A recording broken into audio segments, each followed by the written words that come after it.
Greetings, River Lady here, and welcome to the third episode of Hydrangea 911. You may recall from our first episode, we met our little hydrangea that my neighbor had forgotten she had on her back porch. He looked in pretty bad shape, but after a little TLC, he got revived, and here we are ready to plant him in the ground. He has incredible growth. All those tender little leaf shoots that you saw in episode 2 have now grown into full leaves. Not quite as big as I would like them, but big enough so that it's now time to place him in the ground.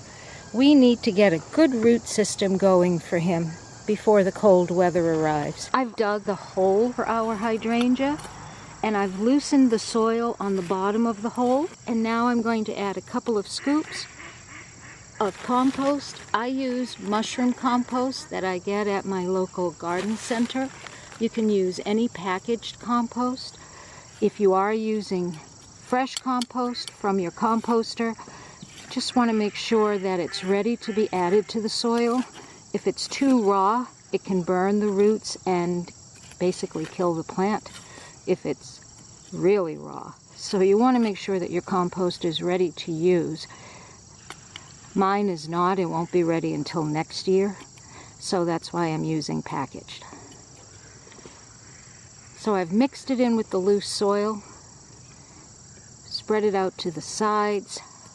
You don't have to create a little hill when you're planting a hydrangea. Some people do, and then they loosen the roots and let them splay along the side of the hill.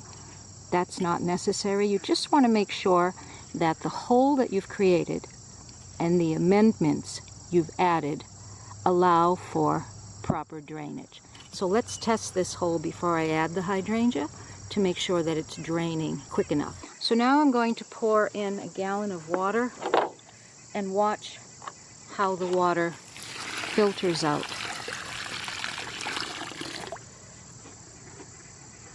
If the water sits in the hole too long, you know that you don't have proper drainage, and then you need to add amendments to the soil. So as we can see, this is draining, and it's draining at a nice speed. It's not being sucked into the earth, which is what sand would do. A sandy medium would just suck the water right through, and your hydrangea wouldn't grow very well. I just want to make sure that this is draining quick enough that the plant won't be sitting in a puddle when I water it.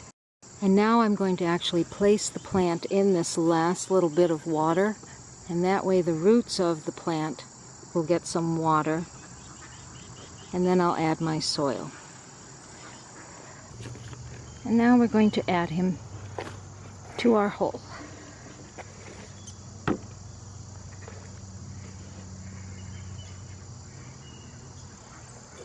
Check to make sure that the height is good. I don't need to add any more soil to the bottom. He's at a good height to the dirt. And now I'm just going to fill it with soil.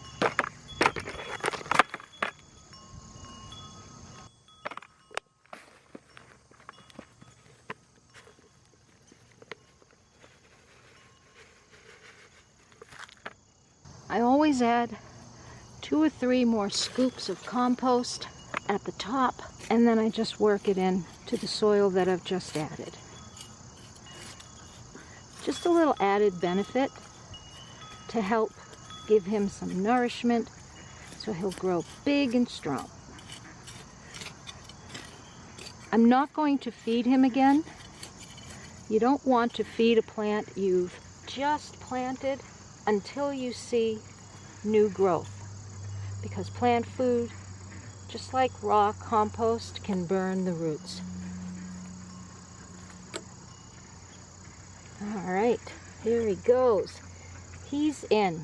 Now I'll just move the mulch back into place,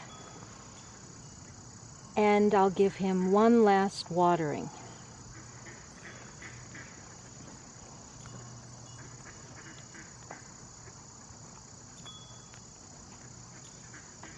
And there we go. That's it for episode 3 of Hydrangea 911. Tune in again for episode 4 as we watch our hydrangea blossom into the full bush that he's meant to be. Thanks for watching. Happy gardening.